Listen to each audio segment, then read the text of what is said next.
The rain hammered Boston General Hospital like fists demanding entry. Inside the emergency waiting room, 289 licensed physicians walked these corridors. Not one had stopped. Oliver Thornton was 2 years old, his face crimson from screaming, blood mixed with tears streaming down his cheeks. The infection had spread. His hearing aids had died 3 days ago. Now he lived in silent agony. His grandfather clutched the boy's hand with a grip that could move billions, but could not move these walls. Harrison Thornton was 73. Silver hair, Armani suit, 4.2 billion in net worth, completely powerless. Please, his voice cracked. Someone help my grandson. The receptionist barely glanced up. Dr. Whitman is on vacation. Next Thursday is the earliest. Thursday? 9 days? Harrison gestured at Oliver. Look at him. The woman's fingers kept typing. Unless it's life-threatening, sir. A young intern approached, fresh-faced, maybe 27. He shook his head after one glance. Pediatric audiology is specialized. Without Dr. Whitman, there's nothing we can do. Nothing, Harrison's voice boomed. I could buy this hospital before lunch. Would that help your procedures? The threat hung in the air. Several heads turned, but the intern did not flinch. That wouldn't change medical reality, sir. Victoria Thornton stepped forward. 25. Blue eyes like her grandfather. Iron-willed to match. Come on, grandfather, let's try somewhere else. We've tried 5 hospitals, Victoria. Harrison sounded defeated. Miguel. Then we'll try 6.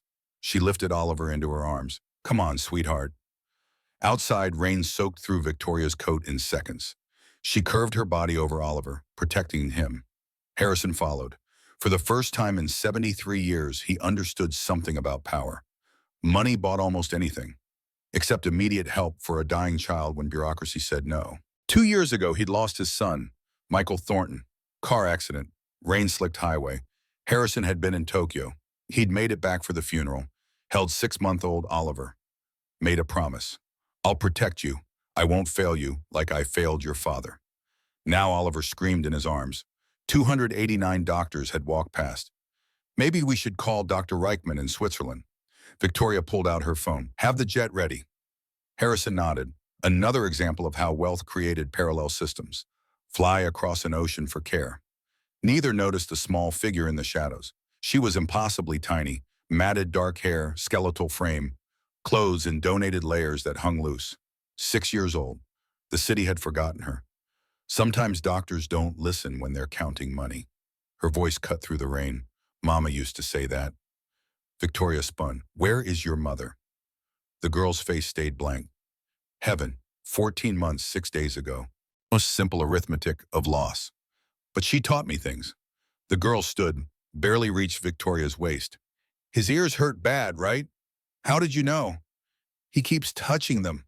Special crying when something hurts inside. She pointed at Oliver. Mama was a nurse. She showed me stuff. Harrison made a dismissive sound. Victoria, this child is homeless. We need professionals, not what? Victoria's voice had an edge. Not someone who actually stopped. Someone who noticed Oliver was suffering. More than 289 doctors managed. The small girl moved closer. Didn't touch, just asked. Can I see? Oliver couldn't hear, but something in her approach made him curious instead of afraid. What's your name? Victoria asked softly. Grace Coleman. Where do you stay? Shrug. Different places. Shelter on 3rd when it's cold, but they don't let kids alone, so I pretend I belong to families. Harrison's expression shifted. This child had been surviving on streets while he moved billions.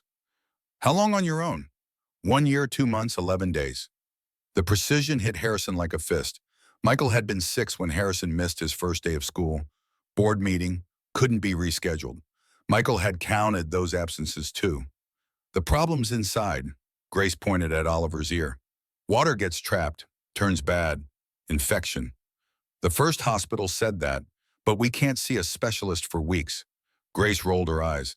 Doctors can't see past their fancy degrees sometimes. The acid in that child's voice made Harrison's lips twitch. There's mud over there, Grace pointed at a flower bed. Mama made poultices with special clay. Clean mud works too. Draws out bad stuff. Absolutely not, Harrison found his voice. We're not putting mud in my grandson's ears. Better than being deaf forever? Grace fired back. her chin tilted up. Yeah, deaf is probably worse. A crowd gathered, watching this strange scene. The billionaire, the fashionable woman, the screaming toddler, the homeless child standing ground like David before Goliath. How'd you know we have money? Victoria asked. Grace pointed at Harrison's wrist. The Patek Philippe gleamed. That watch costs more than a house. I'm 6, not stupid. Harrison found himself speechless. Victoria was already moving toward the flower bed. Show me. The mud was cool between Victoria's fingers. She watched Grace mix it with rainwater, creating thick paste with practiced confidence. Needs to be smooth, Grace explained. Small hands working with surprising skill. No stones. Those could hurt. Victoria, this is insane, Harrison protested. We could be at the airfield, and Oliver would still be screaming for 6 hours while we fly to Switzerland. Oliver grew curious, tears forgotten as he watched the mud girl work. When Grace approached with paste, he didn't pull away. Won't hurt, promise. Grace applied thin layer around Oliver's ear. Gentle, professional, not pushing inside. Claypool's infection, she explained. Like a magnet for bad stuff. Your mother taught you well. Shadow crossed Grace's face. She was smart, real smart. Oliver stayed remarkably still. Whether exhaustion or strange trust, he let Grace treat both ears. Now we wait. 10 minutes. The group made strange picture under the awning. Wealth and poverty, side by side, united by pain. Harrison checked his phone, eyes drifting back to Grace. This impossibly small person who stopped when 289 professionals hadn't. 289 physicians in this hospital. Harrison finally spoke. Voice had lost its harshness. Not one could spare 5 minutes. Victoria finished. When you have money, you think throwing more fixes it. Grace observed. Sometimes you just need someone who cares enough to get hands dirty. Harrison's mouth twitched. Philosopher for someone who hasn't finished elementary school. Haven't started, Grace corrected. Can't go to school without a dress. The statement hit Victoria like a blow. Never been to school? Shrug. Mama taught me to read. I practice with newspapers I find. Good at counting money. Pride in that last part. Victoria exchanged looks with Harrison. Silent communication. He gave imperceptible nod. Time to wash, Grace announced exactly 10 minutes later. Internal clock perfect. They moved to water fountain. Grace washed away mud gently, using her worn sleeve as towel. Oliver blinked, face scrunched in concentration. Then something remarkable happened. He giggled. Water tickles! Too loud, the way deaf people speak. Auntie Victoria, I can hear. Doesn't hurt, Victoria gasped. Oliver, say something else. The boy turned to Harrison. Grandpa talks loud, like TV too high. Harrison was on his feet instantly, moving with unexpected agility. Oliver, you truly hear me? Yes, Grandpa's super loud. Victoria turned to Grace, tears streaming. How did you? But Grace wasn't looking at them, her attention on a figure in shadows. Tall man in dark coat, watching intently. He's been there a while, Grace whispered, suddenly tense. Watching us. The man stepped forward. Harrison moved between stranger and children. Protective instinct raw. Can I help you? Authority in Harrison's voice. Man stepped into light. Weathered face, kind eyes, simple jacket over scrubs, not doctor's coat. Sorry, didn't mean to alarm you. Miguel Santos, I work here. Maintenance and security. He showed hospital ID. Why were you watching? Victoria asked. Miguel's gaze shifted to Grace. Recognition and sadness. I've seen this young lady before, sleeping in waiting rooms on cold nights. Security chases her out, but I bring her food sometimes. Grace relaxed slightly. Mr. Santos is nice. Gave me blanket last winter. Harrison studied Miguel. Reading people was his superpower. He saw genuine kindness. Rare in this city. You were watching how she helped my grandson. Miguel nodded. Fascinated. Old remedy from Guatemala. My grandmother was curandera, healer, used clay for ear infections. Oliver pointed at his ears. Mud girl fixed me. Doctors said no. Remarkable. Miguel smiled warmly. Harrison cleared throat. We're grateful for your kindness to... He faltered. Grace, Victoria supplied. Grace Coleman. Harrison reached for wallet. Reflexive gesture. We'd like to compensate you both. No. Simultaneous from Miguel and Grace. Didn't help for money, Grace said firmly. Chin up. Mama taught me to help because it's right. Miguel nodded. Though if I may be bold, this young lady needs more than money, needs home, schooling, stability. Harrison stiffened. There are proper channels, social services, which failed her for over a year. Victoria cut in sharply, while she slept in bus stations. She knelt to Grace's level. Where will you sleep tonight? Practice shrug. Library until 9, then bus station. Not too cold tonight. Victoria's throat tightened. That's not acceptable. She turned to Harrison. We have 22 empty bedrooms. Harrison's eyes widened. He recognized that expression. His late wife's look when she'd made up her mind. Victoria, we can't just take a child off the street. Laws. Procedures. Actually, Miguel interjected gently, I've been trying to help Grace navigate the system. Her mother died of cancer. No father, no relatives. Falling through cracks. Tense silence. Broken by Oliver's babbling. Harrison pulled out phone. Busharma. For God's sake, Jeffrey, get me Congressman Williams.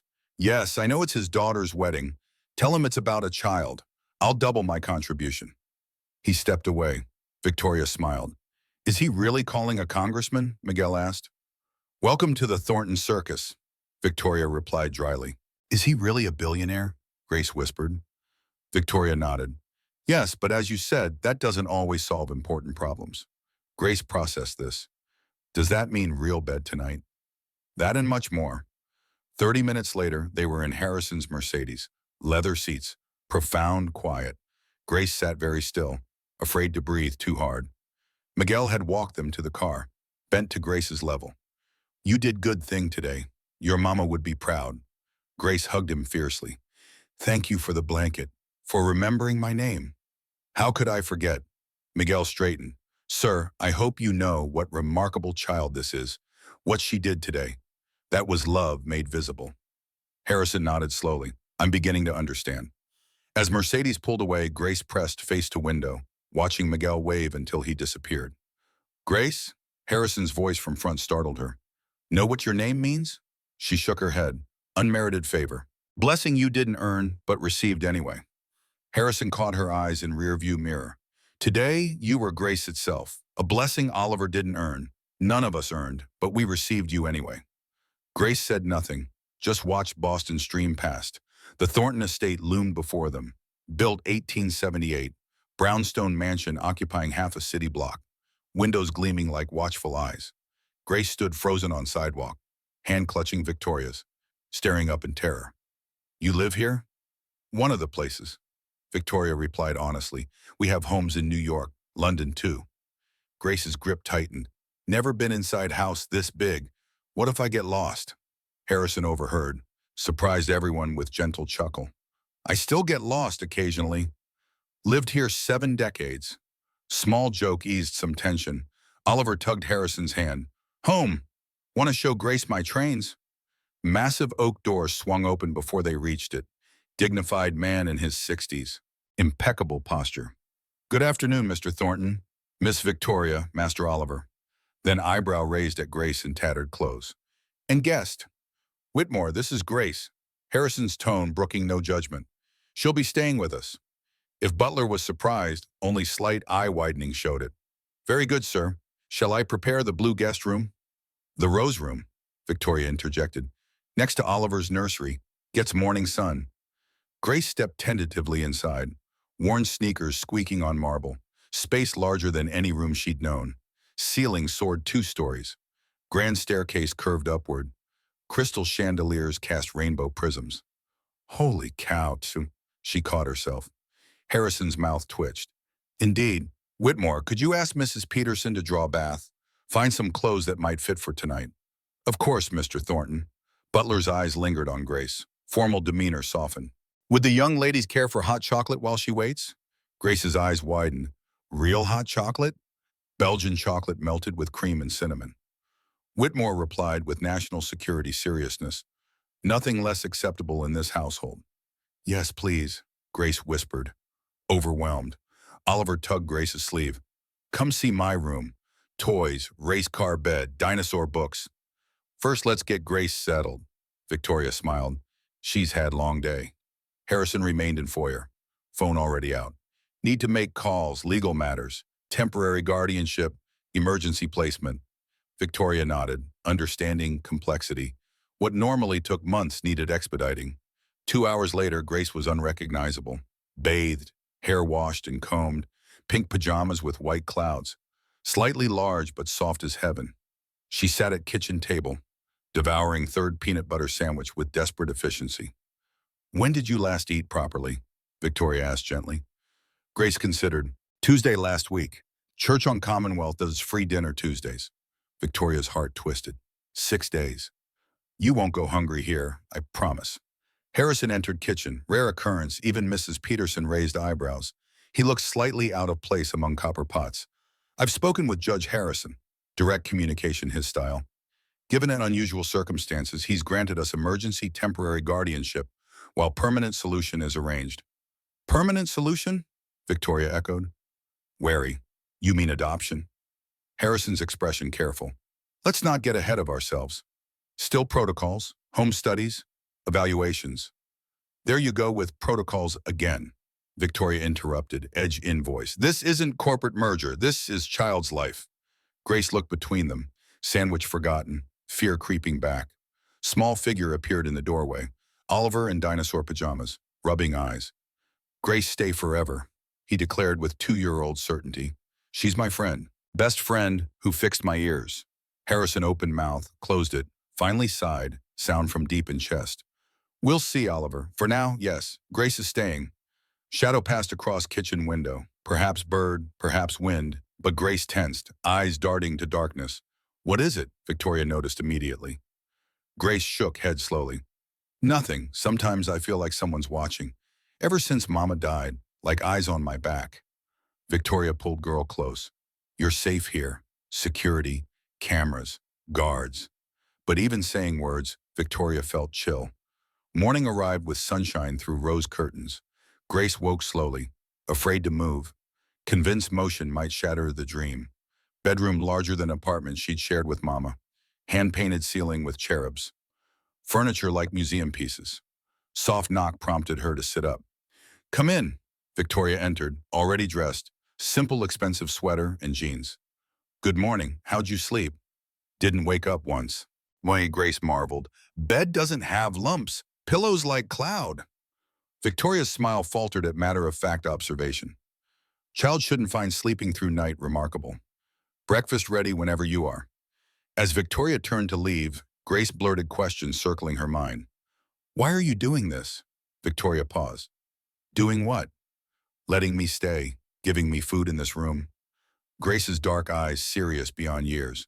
Nobody does something for nothing. Cynicism in that voice made Victoria's heart ache. Sometimes people just want to help. Not in my experience. Downstairs, formal dining room set for breakfast. Fine china, silver cutlery, crystal glasses. Harrison sat at head reading financial reports. Wall Street Journal folded beside plate. Ah, there you are. I've been reviewing quarterly projections. Where's Oliver? Victoria interrupted, gently steering away from business. Mrs. Winters took him to park, his ears completely recovered, which is remarkable. Victoria sat across from grandfather. We need to talk about Grace. Harrison set papers aside, full attention. Rare occurrence. Yes, I've made inquiries. He pulled out folder, always prepared. Her mother, Dr. Maya Coleman, was nurse at Massachusetts General. Excellent reputation. Died 14 months ago from pancreatic cancer. Grace homeless since then? Not immediately. They had small apartment. Paid through month of mother's death. Grace stayed alone until landlord discovered her and contacted child services. 6 years old, living alone. She ran away from first foster placement within 3 days. Been on streets since. Harrison closed folder. Question is, what do we do now? Emergency guardianship is temporary. Victoria met his gaze directly. I want to adopt her. Harrison's coffee cup froze halfway to lips. You're 25, unmarried. Life consists of charity galas. What do you know about raising traumatized child? What did you know about raising me when my parents died? Victoria challenged. You were 67, widowed, spent life in boardrooms, yet here I am. Complicated emotion flickered across Harrison's face. Pride mixed with something softer. Memory of taking in 10-year-old granddaughter after accident killed her parents. Fair point. Small figure appeared in the doorway.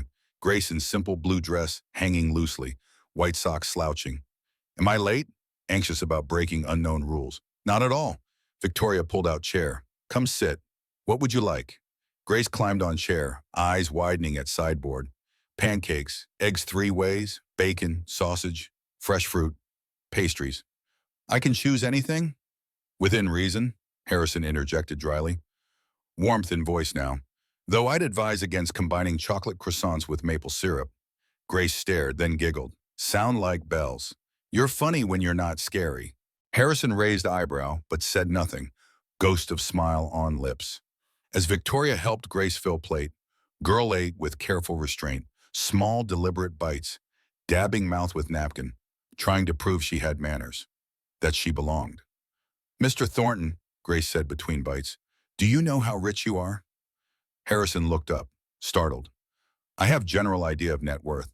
But do you know exactly? To the dollar? Not to the dollar. Financial affairs rather complex.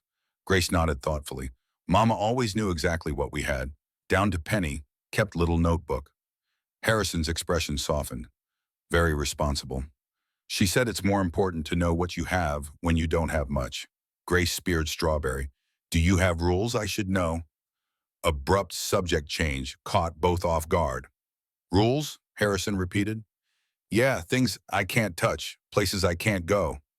Practical tone. Shelter lady had lots of rules. Harrison cleared throat. Well, usual expectations apply. Respect for property. What grandfather means, Victoria interrupted gently, is we want you to feel at home. You're not guest worrying about invisible rules. Grace looked skeptical. Everyone has rules.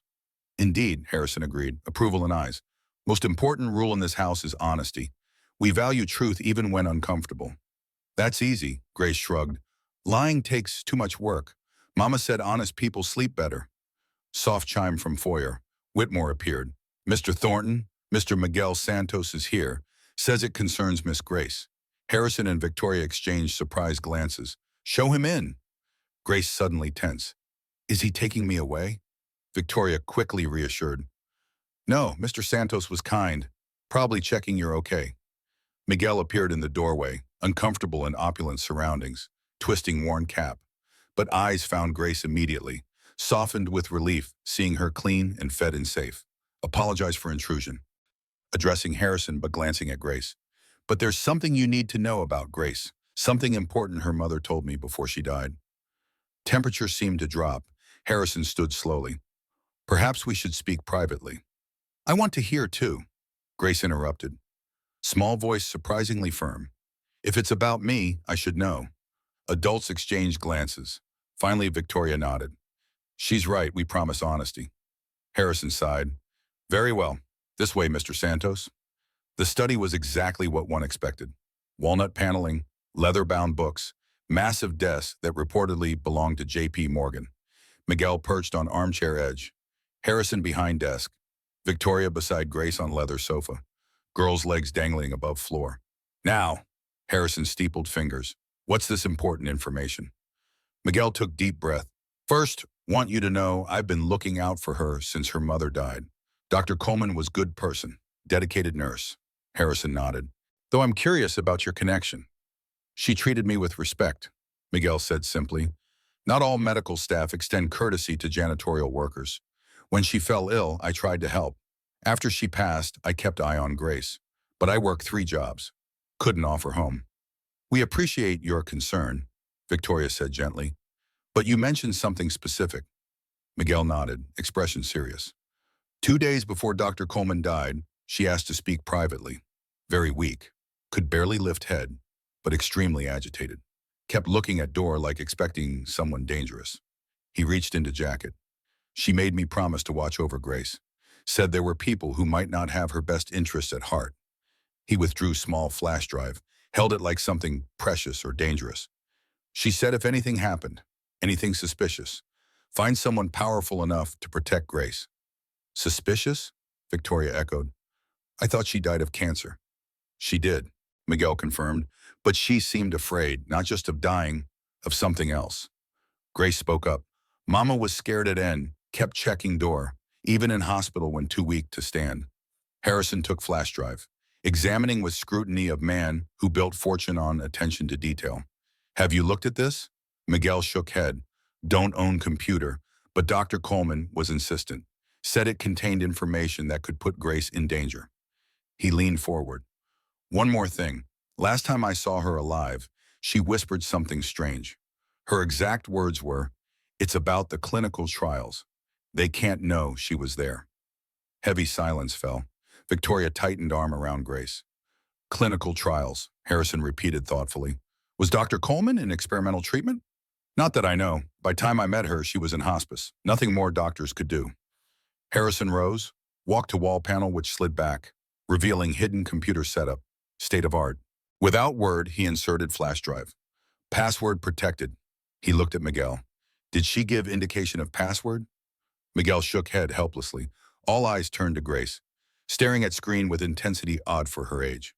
Grace, Victoria asked gently, do you know what password your mother might have used? Girl quiet for long moment. Tried Grace Coleman, 0212, my birthday. Mama used it for everything. Harrison typed, shook head. Incorrect. What about Maya Grace 2015? Miguel offered. Another failure. Wait, Grace sat up straight. Try Blackbird 47. Harrison raised eyebrow but complied. Screen changed immediately. Files populating. How'd you know? Victoria asked, surprised and unsettled. Mama sang Blackbird to me every night. Beatles song about being brave when world's dark. And 47 was her favorite number. Most beautiful prime number, she said.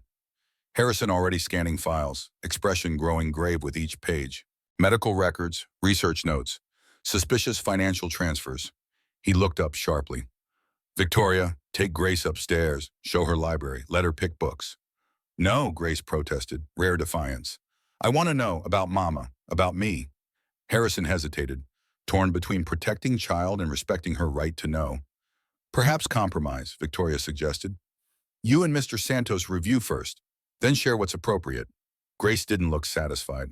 But before she could object, study door burst open. Oliver ran in, face alight. Grace, come see, found frog in garden, real live frog. Boy grabbed Grace's hand, pulling with 2-year-old enthusiasm.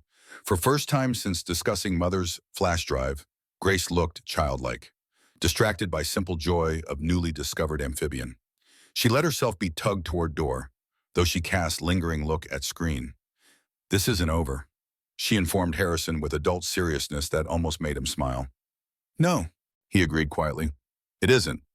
As children disappeared with Mrs. Winters, Harrison turned back to screen, usual inscrutable mask, but Victoria saw tension in shoulders. What's on that drive? Harrison's jaw tightened. Something very troubling, Mr. Santos. You should see this. Dr. Coleman trusted you. He turned screen so both could see. Medical records filled display. Names, dates, test results, highlighted sections made Victoria's blood run cold. If these documents are authentic, and I suspect they are, Dr. Coleman didn't just witness something illegal. Harrison pointed to text. She was gathering evidence against one of the most powerful pharmaceutical companies in the world, Neurobiotech Industries. What were they doing? Miguel whispered. Harrison scrolled, clinical trials for new medication, neuroregenerator to repair auditory nerve damage, restore hearing. That sounds good, Victoria said slowly. Why secrecy? Because, Harrison's voice went cold. They were falsifying data. Drug wasn't working. Worse, causing serious side effects they covered up. Neurological damage, memory loss, seizures, paying regulators to look away. Miguel crossed himself, automatic childhood gesture. There's more. Harrison opened another folder. Financial records showing bribes, emails discussing cover-up, and worst of all, he trailed off, staring at screen with expression Victoria had never seen. Something close to horror. What? She demanded. Harrison looked at her, then at door where Grace disappeared. Voice dropped to whisper. The test subjects, the people they experimented on. They were children. Words hung like poison. Grace said she remembered being at hospital with her mother. Victoria said slowly, puzzle pieces clicking with sickening clarity. Seeing someone have seizure during test, doctor saying it wouldn't go in report. Harrison nodded grimly. Dr. Coleman wasn't just witnessing malpractice. She was documenting crimes against children, and if Neurobiotech discovered she had this evidence, He didn't finish. They understood. Multi-billion-dollar company would do anything to protect secrets. We need authorities, Miguel said firmly. FBI. We will, Harrison agreed. But first ensure Grace's safety. If they know Coleman had daughter, if they suspect that daughter might have information, chill ran down Victoria's spine. You think they're looking for her. That's why Coleman was so afraid. I think, Harrison said carefully, we may have just made Grace target by bringing her here, to very public, very visible location. As if on cue, door opened. Whitmore, normally composed face showing slightest alarm. Mr. Thornton, forgive interruption. Security detected unauthorized individual on property near South Garden where Master Oliver and Miss Grace are currently playing. Harrison was already moving. Phone out, barking orders. Preston, lock down property. Medical team standby. Get those children inside now. Victoria ran, not caring about protocol, just running toward Garden where two small children played. Unaware shadows had found them. Victoria's feet pounded against marble floors. Her heartbeat thundered in her ears. Behind her, Harrison moved with speed that defied his 73 years. Preston and 3 security guards flanked them. Weapons drawn, the South Garden stretched before them.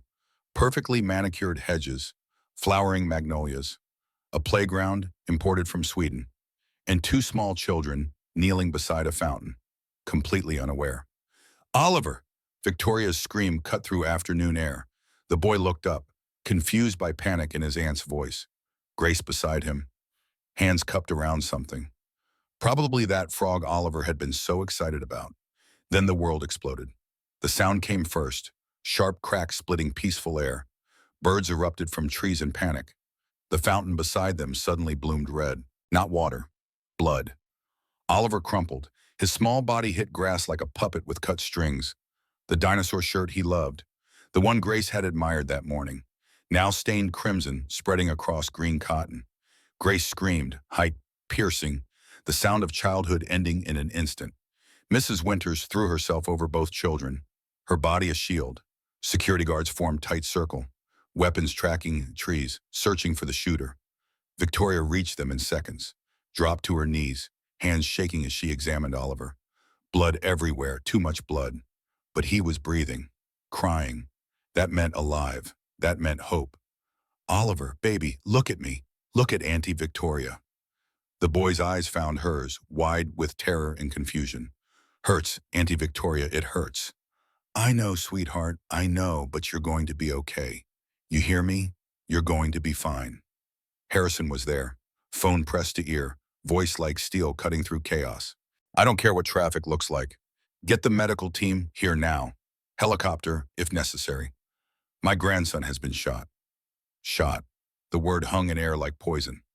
Grace had gone completely still. Statue frozen beside fountain. Her eyes locked on Oliver's blood, on her hands, covered in red because she tried to stop the bleeding. 6 years old and covered in blood.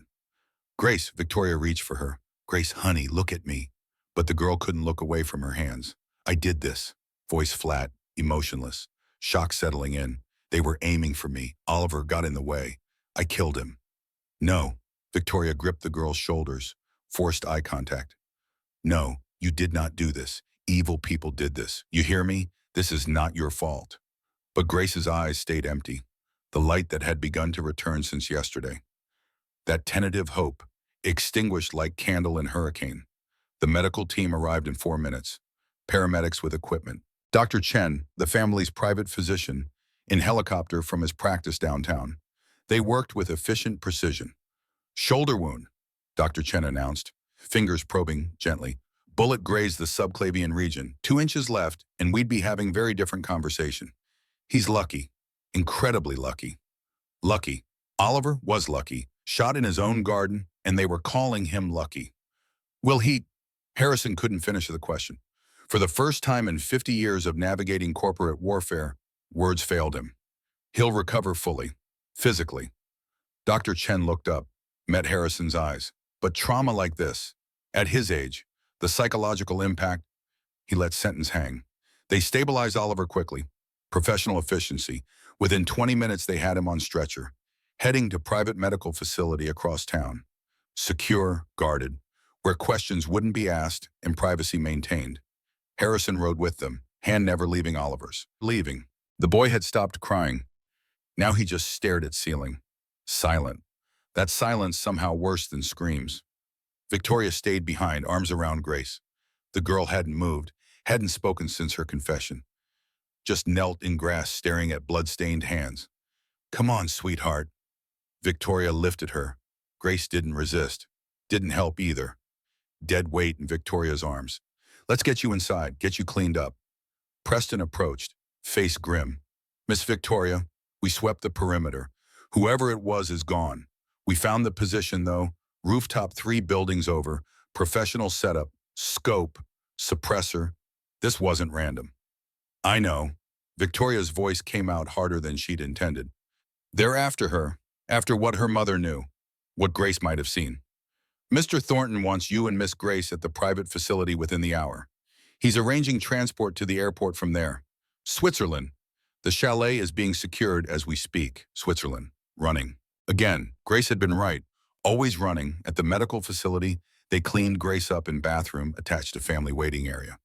Victoria washed blood from small hands. Gentle, methodical. Grace stood motionless.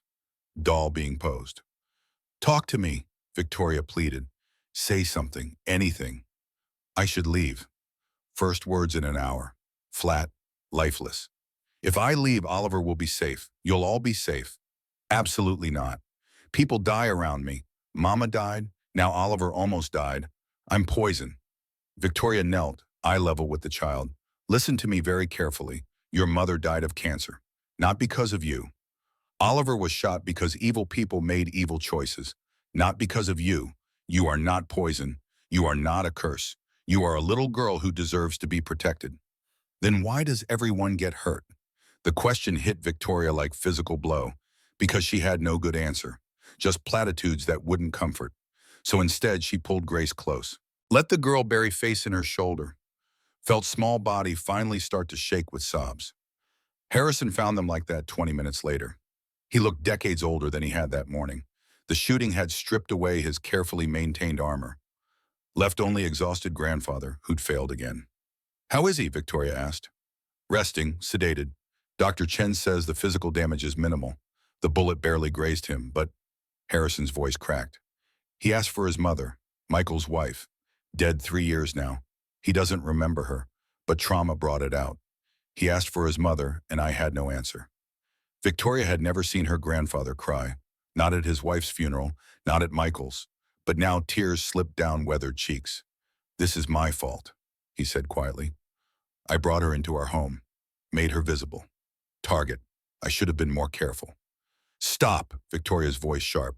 That's what Grace just said, that she's to blame. You going to let that little girl carry this guilt alone? Or are we going to put blame where it belongs, on the people who pulled the trigger? Harrison wiped his eyes, old habits reasserting. You're right, of course you're right. He looked at Grace, still curled against Victoria. I'm sorry, child. I failed to protect you both. But I won't fail again. We leave in 1 hour. The jet is being prepared. Switzerland is secure. We'll be safe there. But Grace pulled back, looked at him with eyes too old for her face. Will we? Will we really be safe, or will they just follow us there too? The question hung unanswered. 1 hour later, they were in the air. The Thornton family jet streaking over Atlantic. Luxury cabin with leather seats and mahogany trim. Normally a pleasure, now felt like expensive coffin. Oliver slept in the rear cabin, medical equipment monitoring his vitals. Dr. Chen and 2 nurses keeping watch. Harrison sat beside his grandson, hand on the boy's arm, hand on the yaw, as if physical contact could keep him safe. Victoria and Grace sat in the main cabin. The girl hadn't said a word since takeoff, just stared out the window at the clouds below. Grace, Victoria spoke softly. Do you remember when your mother was sick? Did she ever talk about the people at the hospital? The ones doing the tests? Grace didn't look away from window. Some. She said they were bad people, doing bad things. She said she had to stop them, but she was scared. Scared of what? That they'd hurt me if they knew I'd seen. Now Grace turned, and she was right. Mama's always right. Even when she's dead, she's right. The flat certainty in that statement chilled Victoria. Grace, I need you to think very carefully. When you were at the hospital with your mother, did you see anything? Anything that might tell us who these people are? The girl's brow furrowed. Concentration. There was a tall doctor. Glasses. He had weird laugh, like hiccup at the end. He's the one who said not to put things in report. Do you remember his name? Head shake. But he had letters on his coat, like initials. M.A. I remember because Mama's initials were M.C., and I thought they were almost the same. M.A. Not much to go on, but more than they'd had an hour ago. Captain Reynolds' voice crackled over intercom. Miss Victoria, could you come to the cockpit, please? Something in his tone made Victoria's stomach drop. She squeezed Grace's hand. Stay here, I'll be right back. The cockpit door opened to reveal Reynolds and co-pilot staring at radar screens. Both looked tense. What's wrong? Reynolds pointed at display. We have company, 2 aircraft, appeared about 20 minutes ago. Maintaining exact distance and matching every course correction we make. Victoria's mouth went dry. Could they be coincidence? Over the Atlantic? Matching our exact flight path? Reynolds shook his head. I've been flying for 30 years. This is deliberate tracking. Can we outrun them? Not indefinitely, and we're 5 hours from Swiss airspace. Even if we divert to closer landing, they can follow. I've tried hailing them. No response. Victoria pulled out satellite phone, hands shaking as she dialed Harrison's private line. He answered on first ring. Victoria, what is it? We're being followed. 2 planes. Silence. Then quiet fury in Harrison's voice. Of course we are. They're not going to let this go. Not with what Maya Coleman knew, not with Grace as witness. What do we do? Keep flying. I'll make calls. See if I can get military escort, or at least find out who these planes belong to. But even as he said it, Victoria heard doubt. Whoever was behind this had resources. Money, connections, the kind that could track private jets across oceans and shoot children in supposedly as secure compounds. She returned to main cabin. Grace looked up, read her face immediately. They found us. How did you? Because Mama said they always find you. That's what she said before she died. They always find you eventually. Victoria sat down, pulled Grace close. Then we'll deal with it when they do. Together. 3 hours later, everything went to hell. The first shot hit the port engine, not enough to bring them down, just enough to cripple. The plane shuddered violently, alarm screaming. Reynolds fought controls. Hydraulic failure, co-pilot shouted. Losing altitude. Victoria grabbed Grace, strapped them both in tight, held the girl's hand. It's going to be okay. Reynolds is the best. He'll get us down safe. But Grace wasn't crying, wasn't panicking, just holding tight and watching window, accepting fate with the resignation of someone who'd learned young that bad things happen, regardless of hope. Harrison burst from rear cabin, Oliver in his arms. The boy awake now, crying. Dr. Chen right behind with medical bag. How bad? Harrison demanded. Bad enough. Reynolds' voice strained. We need to land. Now, nearest option is Santa Maria Island. Azores. Small airport, but we can make it if this bird holds together. Do it. The descent was nightmare. Plane shaking. Metal groaning. Grace's hand crushing Victoria's. Outside window, one of the pursuing planes kept pace. Watching. Making sure they knew this wasn't over. The landing strip of Santa Maria appeared through clouds. Tiny. Too tiny. Reynolds brought them in hard. With tires screaming, metal shrieking, the plane skidded. Kept skidding. Victoria could see the end of runway approaching too fast. They stopped 3 feet from the edge. Silence. Then Oliver crying, Grace breathing too fast. Harrison barking orders into phone. We need off this plane, Victoria said. Now, before those other planes land. Reynolds nodded, already unbuckling. Service exit, less visible than main door. They moved quickly. Harrison carrying Oliver, Victoria with Grace. Dr. Chen and nurses gathering equipment. Reynolds led them to rear exit. Airport emergency vehicles approached. But they looked confused. This wasn't scheduled landing. No one knew what to do. There, Reynolds pointed to maintenance hangars at far end of field. We can hide there. Figure out next move. They ran. Odd procession of wealth and privilege fleeing across tarmac. Harrison in $1,000 suit carrying crying toddler. Victoria's designer shoes never meant for running. Grace keeping pace despite exhaustion. The hangar was dim, smelling of oil and metal. A worker looked up, surprised. Middle-aged man in coveralls. Name tag said, Yosemite, please. Victoria stepped forward. We need help. Those men, she pointed at the pursuing planes now requesting landing clearance. They're trying to hurt us. Hurt this little girl. Jose looked at Grace. Something in his weathered face softened. My daughter is 6'2", same dark eyes. He glanced at the planes. You can stay here, but not long. They will search everywhere. We need a boat. Harrison pulled out wallet. I'll pay whatever you want. We just need off this island. Jose held up hand. Money is not everything, senor. My brother Antonio has fishing boat. Small, not fast, but can take you along coast, away from airport. Why would you help us? Victoria asked, suspicious of kindness after everything. Because, Jose said simply, my mother was nurse, like the little one's mother, I think. I hear you talking earlier. Some things more important than money. My mother taught me that. Grace looked at Jose, really looked at him, then did something unexpected. She walked over and hugged him, this stranger who'd shown kindness. Thank you, voice muffled against his coveralls, for having a good mother too. Jose's eyes glistened. He patted her head gently. Come. Antonio's boat is at the harbor. 10 minutes walking. But we go now. They moved through back streets of Tiny Island Town. Tourist season was ending. Few people around. Those who were paid little attention to bedraggled group. The harbor smelled of fish and salt and diesel. Antonio's boat was exactly what Jose had described. Small, weathered, nets piled on deck. But the engine turned over with healthy rumble. Antonio was older than Jose, maybe 60. He looked at them with shrewd eyes, took in expensive clothes, frightened child, made calculation. How much trouble are you bringing to my boat? A lot, Harrison said honestly. But we'll be off it within hours. I have another vessel meeting us. We just need to get away from the airport. Antonio nodded slowly. I take you, but not for money. He pointed at Grace. For her. Children should not have to run from evil men. The boat pulled away from dock. Slow but steady. Oliver had stopped crying.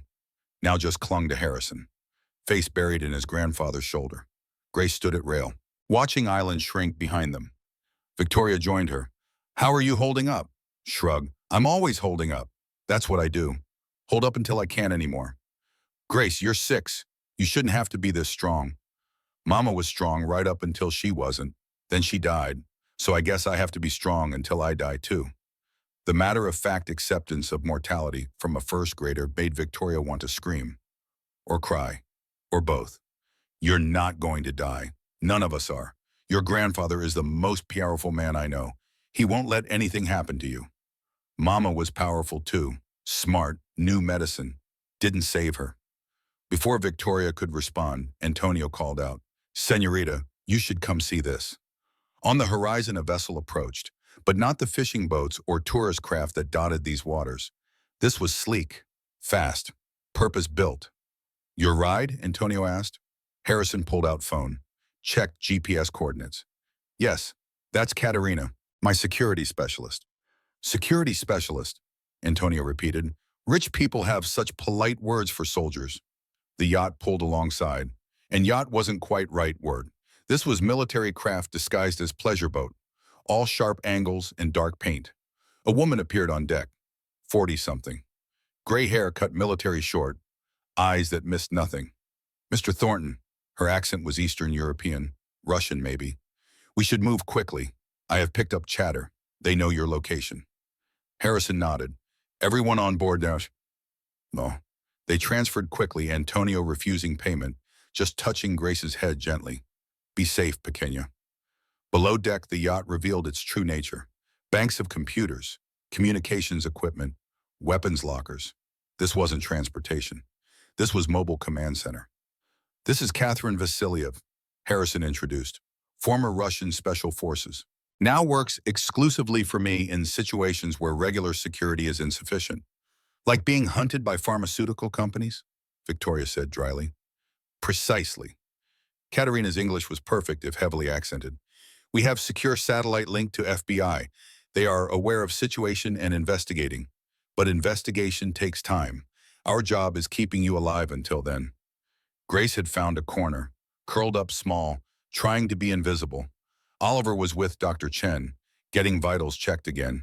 Harrison stood at communications console with Katerina, reviewing threat assessments. Victoria sat beside Grace. We're safe now. This boat is fast, secure. That's what Mama said about our apartment. Then the bad men came. What bad men? Grace looked up. After Mama died, I was alone in an apartment. Then men came. Broke in, a hidden closet. They took Mama's laptop, her files. I could hear them talking. They said something about loose ends. You never mentioned this before. You never asked. Adults never ask the right questions. Fair point. Victoria filed that away for future reference, if they had a future. Katerina's voice cut through cabin. Mr. Thornton, we have problem. Everyone looked up. On the screen, radar showed another vessel, approaching fast. The men from the planes? Harrison asked. Most likely. They have fast patrol boat, military grade. They will catch us in 30 minutes. Can we outrun them? Katerina smiled. Wolf smile with no humor. We can try. She flipped switches. The yacht surged forward. Suddenly, the gentle rocking became aggressive speed, hull rising partially from water on hydrofoils.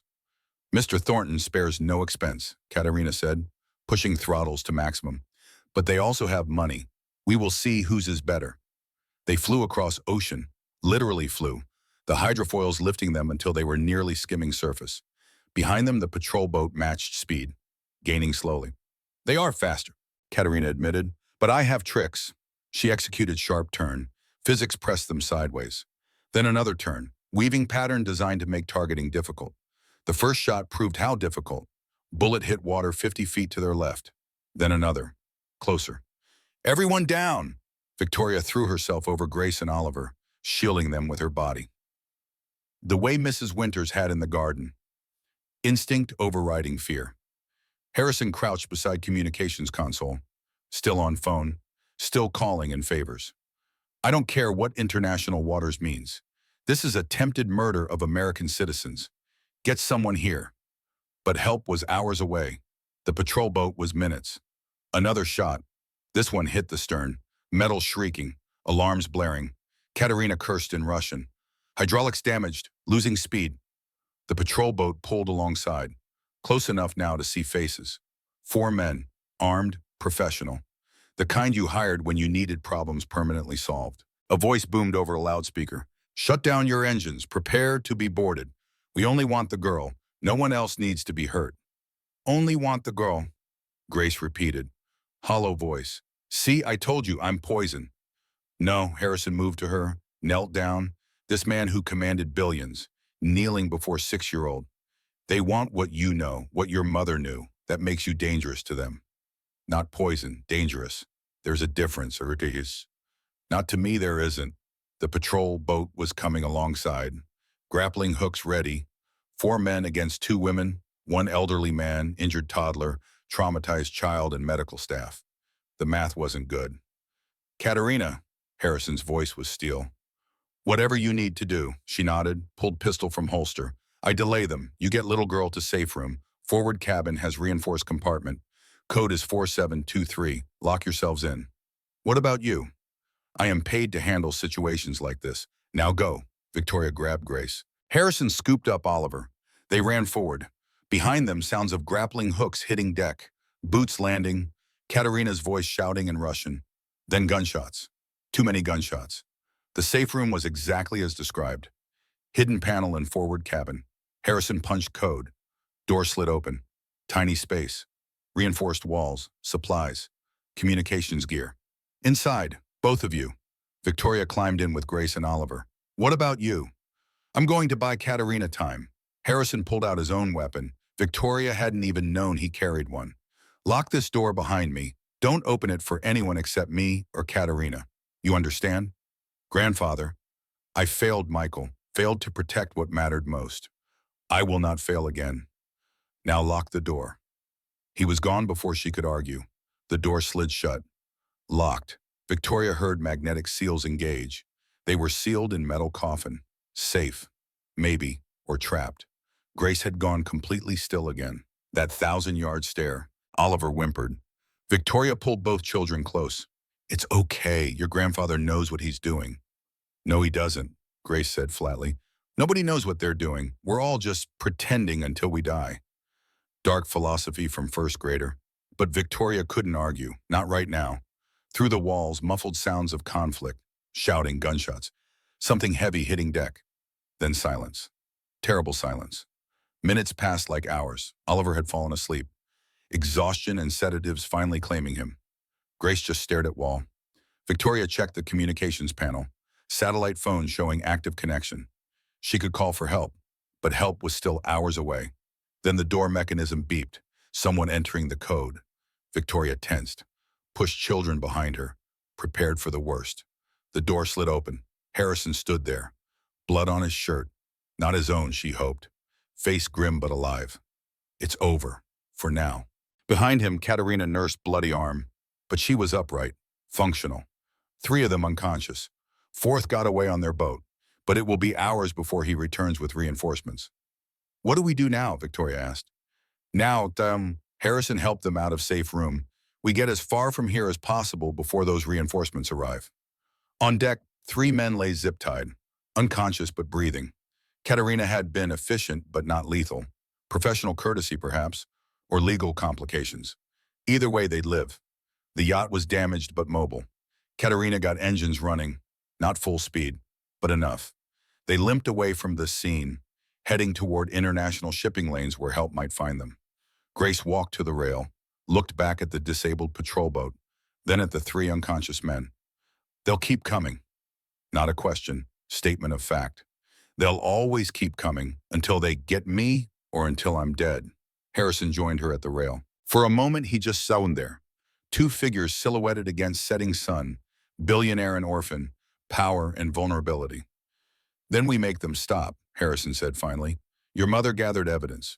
We'll use it. Destroy them before they can destroy us. How? I don't know yet, but I built an empire from nothing. Crushed competitors who thought they were untouchable. These people, these neurobiotech criminals, they think money and violence make them safe. They're wrong. He looked down at her. I failed your mother, failed to protect her, failed to see the danger until too late. But I won't fail you. That's a promise. And I don't break promises. Grace studied his face, searching for lies, finding none. Okay, just that. Okay, simple faith from child who'd lost almost everyone. The sun set over Atlantic, painting sky in oranges and reds, beautiful and terrible. Victoria joined them at rail, Oliver sleeping in her arms. FBI is sending aircraft, she reported. 2 hours out. They'll escort us to secure location. Good. Harrison didn't take eyes off horizon. And I've made other calls. Judge Harrison is issuing warrants. My lawyers are filing injunctions. By morning, Neurobiotech's bank accounts will be frozen. Their executives under investigation. Will that stop them? No, but it will slow them down, make them scared. Scared people make mistakes, and when they make mistakes, we'll be waiting. Katerina appeared, arm bandaged now. We have another situation. Of course they did, because this day wasn't done torturing them yet. What now? She pointed at radar. Helicopter, Coast Guard markings. But, she zoomed in, enhanced image on screen.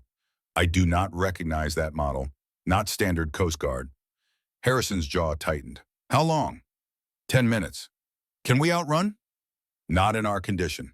They were out of options, out of time, out of luck. Grace looked up at Harrison. You said you don't break promises. I don't. Then keep it. Whatever happens, keep me safe from them. Don't let them make me into science experiment. Don't let them use what Mama knew. Harrison knelt, eye level with her. I swear it. On Michael's memory, on everything I am, you will not become their tool. The helicopter appeared on horizon, growing larger, coming fast. Victoria held Oliver tighter. Katerina checked weapons. Harrison stood tall, ready for whatever came next. Grace just watched sky, accepting fate with the weary resignation of someone twice her age. The helicopter descended. Closer, closer, its spotlight blinding in gathering dark. Voice over loudspeaker. This is FBI. Mr. Thornton, we're here to escort you to safety. Please prepare for extraction. For a moment, no one moved. Too shocked, too afraid to believe. Then Harrison's phone rang. He answered, listened, face transforming from grim to relieved. It's real. That's Agent Sarah Chen. She's lead investigator on neurobiotech case. She's been building case for months. Your mother's files. He looked at Grace. They're the missing piece she needed. The helicopter lowered rope ladder. FBI agents descended. Professional, armed, actually there to help. Agent Chen was first down, an Asian American, 40-something. Hard eyes that softened slightly when she saw Grace. Miss Coleman, I'm sorry about your mother. Dr. Maya Coleman was a brave woman. What she gathered will help us put very bad people in prison for a very long time. Grace said nothing, just stared. We have secure facility prepared, medical care for Oliver, protection for all of you. This isn't over, but you're safe now for tonight at least. You're safe, They were lifted one by one. Grace went last, looking back at yacht, at ocean, at the patrol boat now far behind.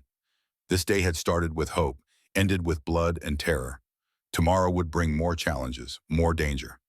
But tonight she was alive. They were all alive. That would have to be enough. The helicopter banked east, toward land, toward temporary safety.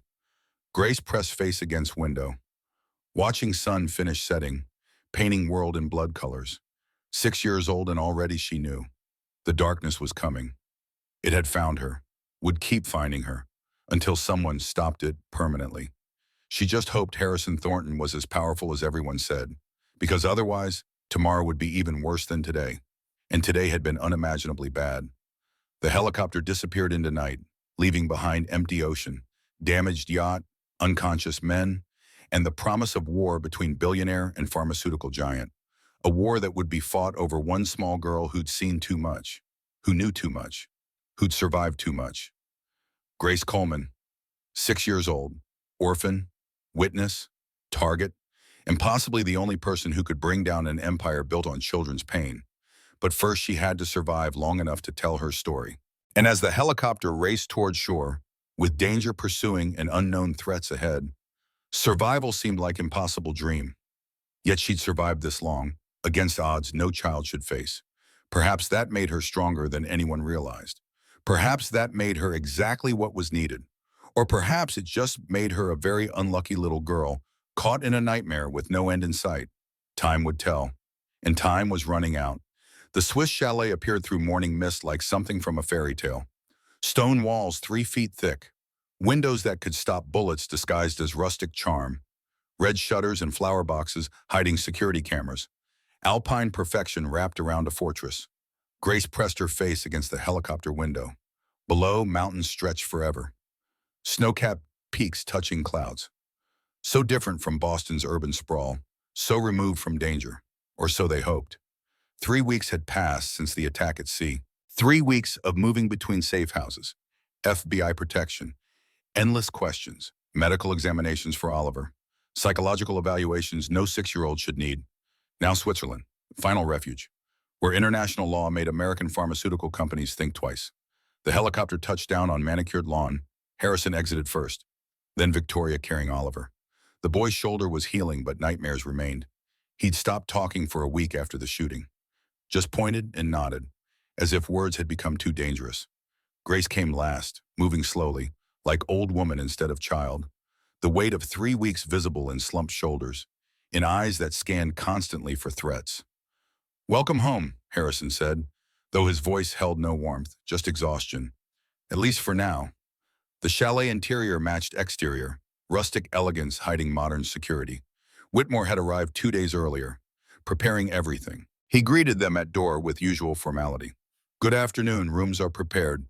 Mrs. Peterson has prepared lunch. I trust the journey was uneventful."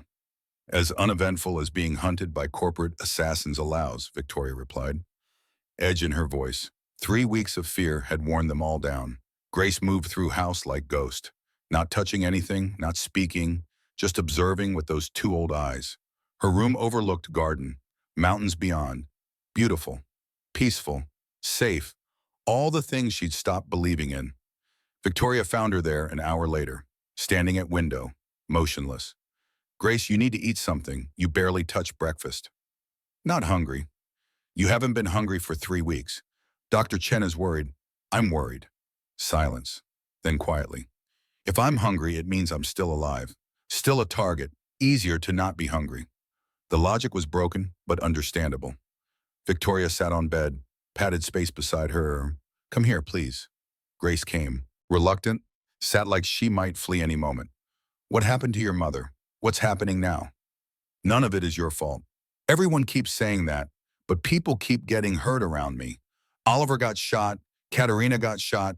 That boat driver almost died helping us. How is that not my fault?" Because evil people made evil choices. You're just a child. You don't have that kind of power. Then why does it feel like I do? Victoria had no answer, just pulled Grace close, felt the girl's thin body, still not eating enough, still carrying weight no child should bear. Downstairs, Harrison stood in his study, phone pressed to ear, conversation tense. I don't care about jurisdictional complications. Dr. Marcus Ashford shot at children in my garden. That's attempted murder. Arrest him. Agent Chen's voice crackled through speaker. We're building the case, Mr. Thornton. Your contacts have been helpful freezing assets, creating pressure. But we need airtight evidence for arrest warrants. You have Maya Coleman's files, detailed documentation of illegal trials, falsified data, children who died. We have files from a flash drive. Defense will argue chain of custody, claim fabrication. We need corroboration, witnesses. Grace is a witness. Grace is 6 years old. Defense will destroy her on the stand, make her seem confused, coached. We need adult witnesses, people from inside neurobiotech willing to testify. Harrison's jaw tightened. So we do nothing? Let them hunt us while you build your perfect case? We're doing everything legally possible. I have agents embedded at neurobiotech, interviewing former employees, following money trails, but this takes time. Time we may not have. He ended the call, frustration boiling over. For 73 years, he'd solved problems with money and influence, made things happen through sheer will. Now bureaucracy and legal procedure stood between him and protecting his family. A soft knock interrupted his thoughts. Grace stood in doorway, small figure dwarfed by massive doorframe. Can I come in? Of course. She entered hesitantly. This room reminded her of that day, flash drive, and discovering her mother's secrets, everything spiraling from there. I heard you on phone. The FBI needs more evidence. You shouldn't worry about that. Let the adults handle it. But I can help. I remember things. From when Mama took me to hospital. Faces, names on badges, things they said. Harrison studied her. This child who'd been forced to grow up too fast. The FBI might want to interview you again. Would you be willing? If it helps catch them, if it makes us safe. There's no guarantee it will. I know, but doing nothing guarantees we stay scared forever. Mama taught me that. She could have stayed quiet, kept her job, but she did something because it was right. Even though it was dangerous, Harrison saw Maya Coleman in that moment. In Grace's determined expression, in the set of her jaw. This was her mother's daughter. Brave beyond reason. Then we'll call Agent Chen, set up proper interview.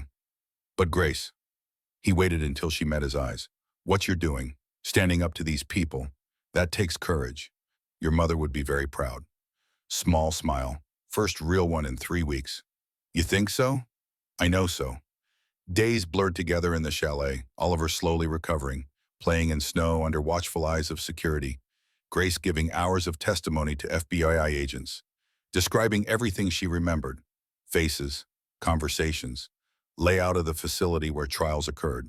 Harrison worked phones constantly, calling in every favor, pressuring politicians, funding investigations, using his considerable power to choke neurobiotech financially. Victoria managed everything else, meals, schedules, keeping 2 traumatized children as stable as possible. It was exhausting, wearing, but slowly progress came. Agent Chen called on a Tuesday morning, 4 weeks after their arrival in Switzerland. We have him, Marcus Ashford, arrested 2 hours ago in Boston, charged with conspiracy to commit murder, illegal human experimentation, falsification of records, bribery, the list goes on. Harrison felt tension drain from shoulders. And the others? The executives who authorized this? Working up the chain, Ashford is cooperating, naming names in exchange for reduced sentence. We'll have the entire leadership by end of week. And Grace, Oliver, are they safe now? Pause, safer, but Mr. Thornton, companies like neurobiotech have layers.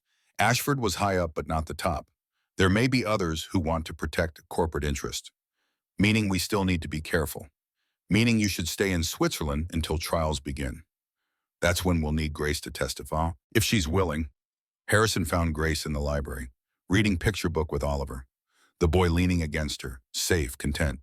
The shooting had bonded them, made them closer than blood relatives. Grace, can we talk? She looked up, read his face. They caught him, the doctor. How did you know? Your face, you look lighter, less heavy, perceptive as always. Yes, Dr. Ashford is in custody, but they may need you to testify at trial. Tell judge and jury what you saw, what your mother told you. Oliver grabbed Grace's hand. Grace has to go away? Just for a little while, if she agrees. Grace looked at Oliver, at his trusting face, at the healing scar on his shoulder, then at Harrison. I'll do it, whatever it takes to make sure they can't hurt anyone else. 2 months passed. Winter deepened in Swiss Alps. Snow piled high. The world outside Chalet became white wonderland. Inside, something shifted. The constant fear began to ease. Laughter returned. Small moments of normalcy. Grace started eating again, gaining weight, color returning to cheeks. She and Oliver played in snow, built snowmen, had snowball fights, being children instead of victims. Harrison watched from window, Victoria beside him. She's resilient, Victoria said, stronger than any of us realized. Like her mother. Like both her parents, whoever her father was. Harrison had wondered about that. Maya Coleman's files mentioned no father, no family at all except Grace. Another mystery in a life full of them. Have you thought about after? Victoria asked. After trials, after it's all over. What do you mean? Grace, where she goes, what happens to her? Harrison turned from window. I assumed she'd stay with us unless you had other ideas. I want to adopt her, formally, legally, not just guardianship, adoption. You're 25, single. Are you ready for that responsibility? Are you ready to be her grandfather? Because that's what you are already. She looks to you, trusts you. You've become the father figure she never had. Harrison felt weight of truth. Somewhere in chaos of past months, Grace had become his, not through blood but through choice, through promises made and kept, through standing between her and danger. Then we'll both adopt her, you as her mother legally, me as her grandfather in spirit, if she agrees. I think she will. They were right. When asked that evening, Grace simply nodded. Okay. Just okay? Victoria smiled. That's all? What else should I say? You're already my family. Paper just makes it official. Simple truth from someone who cut through complications to heart of things. But that night, Grace had nightmares, screaming herself awake. Victoria rushed to her room, found her tangled in sheets, shaking. What is it? What did you dream? Mama. She was trying to tell me something, but I couldn't hear her. And then the bad doctor came, and she was gone. Victoria held her until shaking stopped. Your mother would be so proud of you. You know that, right? Everything you've done. How brave you've been. I don't feel brave. I feel scared all the time. That's what brave is, being scared but doing the right thing anyway. Grace considered this. Then I guess I'm very brave, because I'm very scared. Dark humor from 6-year-old, but it made Victoria smile despite everything. The next morning brought spring thaw, snow melting, revealing green beneath, as if world was being reborn. Grace stood in garden, watching water drip from eaves. Oliver beside her, both bundled in coats. Look, Oliver pointed. Animal. A fox limped across the garden, favoring front right leg, blood matted in fur, caught in trap perhaps, or hit by car on mountain road. Grace moved toward it, instinctive. Oliver following. Grace, no, Victoria called from doorway. It could be rabid, dangerous. But Grace kept moving, drawn by something she didn't understand. The fox watched her approach. Should have run, should have been afraid. Instead it sat, waiting. Harrison appeared beside Victoria. What is she doing? I don't know. They watched as Grace knelt beside injured animal, slowly, carefully. The fox didn't flee, just watched with intelligent eyes. It's okay, Grace whispered. I won't hurt you. She reached out, placed small hands on injured leg. The fox trembled but didn't bite, didn't pull away. For a moment, nothing happened. Then Grace's hands began to glow, faint gold light, barely visible in morning sun, but unmistakable. Victoria gasped. Harrison stood frozen. The fox's trembling stopped. Its breathing steadied. When Grace removed her hands, the animal stood. Tested weight on previously injured leg. No limp, no blood. Healed. It looked at Grace for a long moment, understanding passing between species. Then it turned and trotted into trees. Healthy, whole, impossible. Grace stood slowly, turned to find Harrison and Victoria staring, Oliver clapping with delight. Grace did magic, fixed the fox.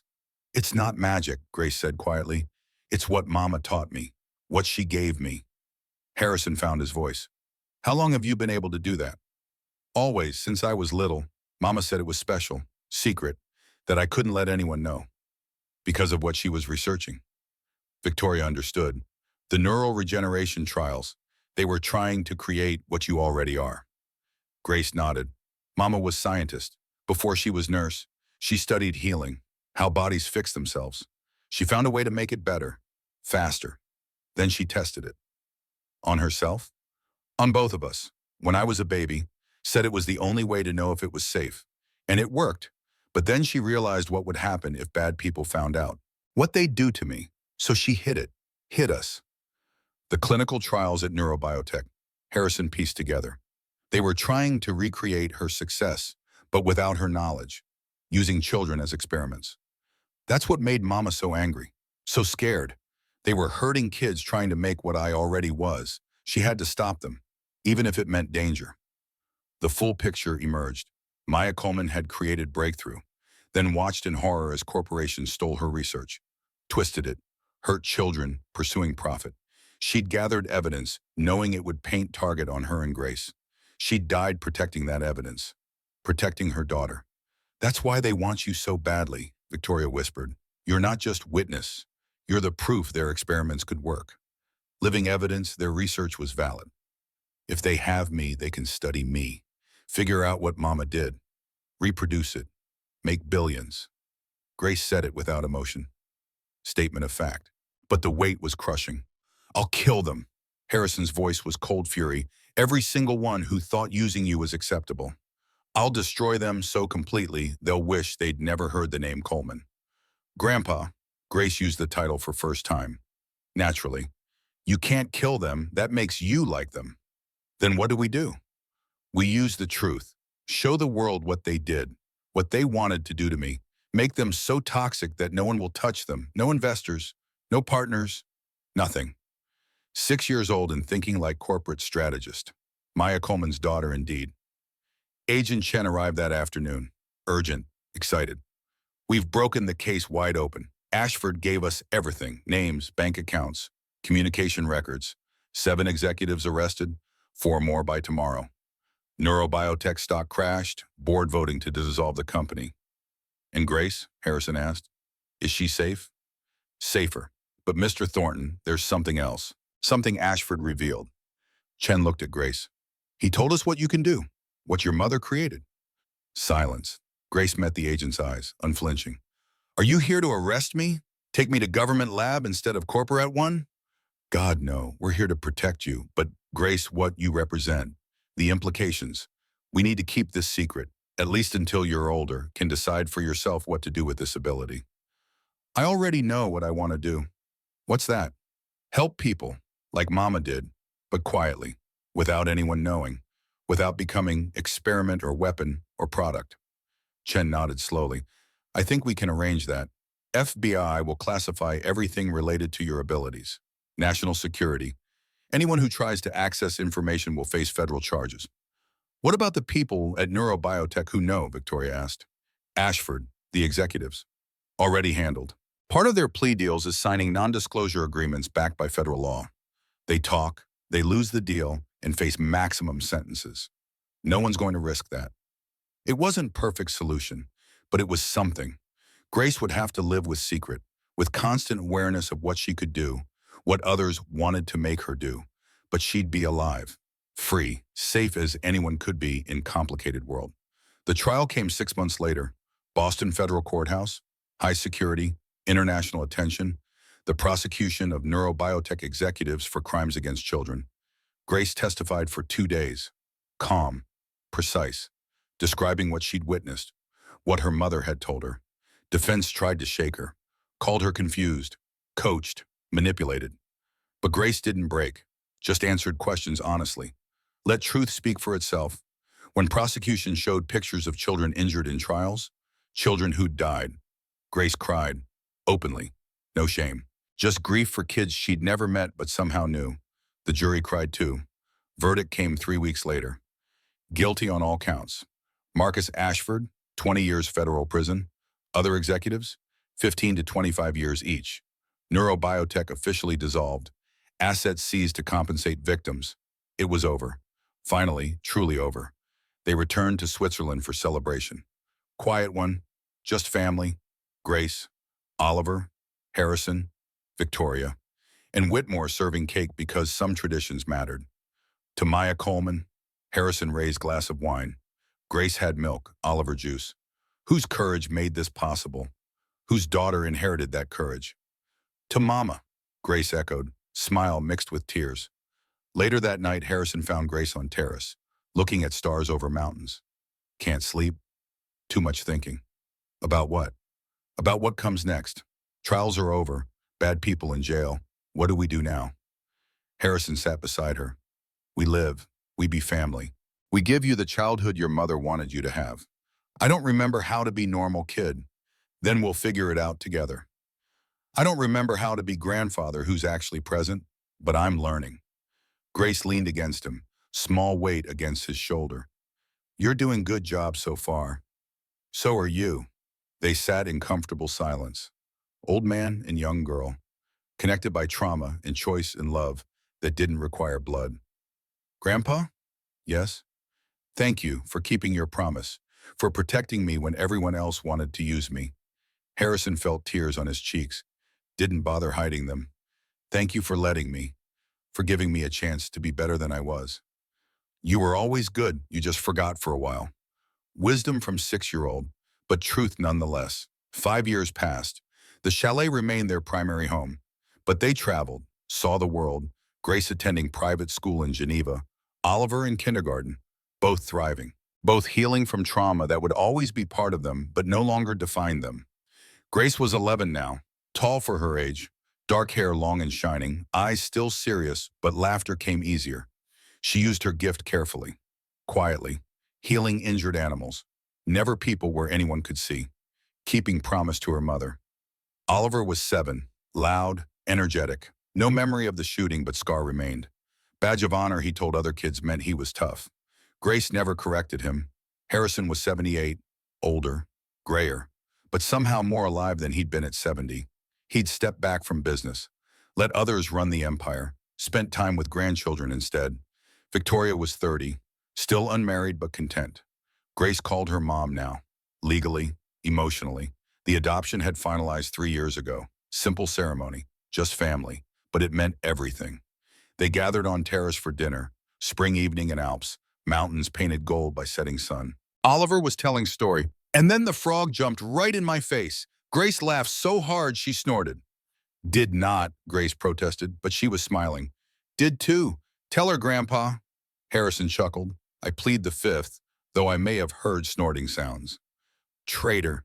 Grace stuck out tongue, playful, young, everything she should have been all along. Victoria watched them, this unlikely family forged in fire. Sometimes she thought about that day outside Boston General Hospital, how close they'd come to driving past, to never stopping, never meeting Grace, how different everything would have been. Mama, Grace used the title naturally now. Stop being sad. I can see your face doing the thing. What thing? The remembering thing, thinking about before. We're here now, that's what matters. When did you get so wise? I've always been wise, you're just noticing now. Laughter around the table, easy, genuine, the kind that comes from safety and love and time. After dinner, Oliver wanted story. The story, their story, how Grace had saved him, how they'd become family. They moved to living room. Fire crackling. Oliver curled against Grace on couch, Harrison in his chair, Victoria on the arm beside him. Tell it, Grandpa, Oliver demanded. Tell how Grace fixed my ears with magic mud. Not magic, Grace corrected, but gently. She'd learned to let Oliver have his version. Harrison began, voice warm. It started with 289 doctors who wouldn't help, who couldn't see past their schedules to notice a child in pain. But Grace saw, Oliver interjected, always at this part. But Grace saw, Harrison agreed, and a little girl with nothing gave everything to help a little boy she didn't know. He continued the story, not glossing over the hard parts, the danger, the fear, but framing it as journey, as growth, as family being forged through trial. When he finished, Oliver was nearly asleep. Victoria carried him to bed. Grace stayed with Harrison, looking into fire. "You tell it differently than you used to," she observed. "How so?" "You used to make yourself the hero. Now you make everyone the hero." Harrison smiled. "Because everyone was. You were brave. Your mother was brave. Victoria was brave. Even I managed moments of courage between my fear and mistakes. I'm glad you found us. Glad we found you." "So am I." Grace stood, moved to window, looking at stars. "Do you think Mama knows that we're okay? That the bad people got punished?" "I think she knows, and I think she's very proud. I miss her." "I know, but she's still here." Harrison tapped his chest. "In your heart, in your courage, in the good you do when no one's watching." Grace turned back. "When I use my gift to help animals, when I heal them, I pretend Mama's guiding my hands, showing me how." "Maybe she is." They stood together, grandfather and granddaughter, looking at the same stars, thinking about the same woman who'd started everything. "Grandpa?" "Yes?" "Do you think there are other kids like me from Mama's research?" "I don't know." "Why?" "Because if there are, they might need help, protection, like I had you." Harrison studied her, seeing future in those words. "Are you saying you want to find them?" "Maybe, when I'm older, when I can actually help." "Then when you're older, we'll look, together." "Promise?" "Promise, I don't break those, remember?" Grace smiled. "I remember." Victoria returned, found them by window, peaceful, content. "Oliver's asleep, snoring already." "Like a chainsaw," Grace agreed. "I can hear him through the wall." "You're welcome to move to a room farther away." "No, I like hearing him. Means he's safe. We were all safe." And they were. Finally, truly. The nightmares still came sometimes, for all of them, but less often, less intense. Healing was happening, slow but real. "I should get to bed too." Grace yawned. "School tomorrow." She hugged them both, fierce, tight. "Love you." "Love you too." Chorus from Victoria and Harrison. After she left, they stood together, watching fire die to embers. "We did good," Victoria said quietly, taking her in, protecting her. "She saved us as much as we saved her," Harrison replied. "Reminded me what matters, what's worth fighting for." "Think it's really over? The danger?" "I think it's never completely over, but we're stronger now, together, ready for whatever comes." Victoria rested her head on his shoulder. "Never thought I'd be a mother at 30. Never thought I'd get second chance at fatherhood at 78. Life surprises us. Best surprise I ever had." "Mine too." They stayed there until fire died completely. Two people who'd found purpose in protecting a child who'd needed protection. Two people who'd become family through choice rather than blood.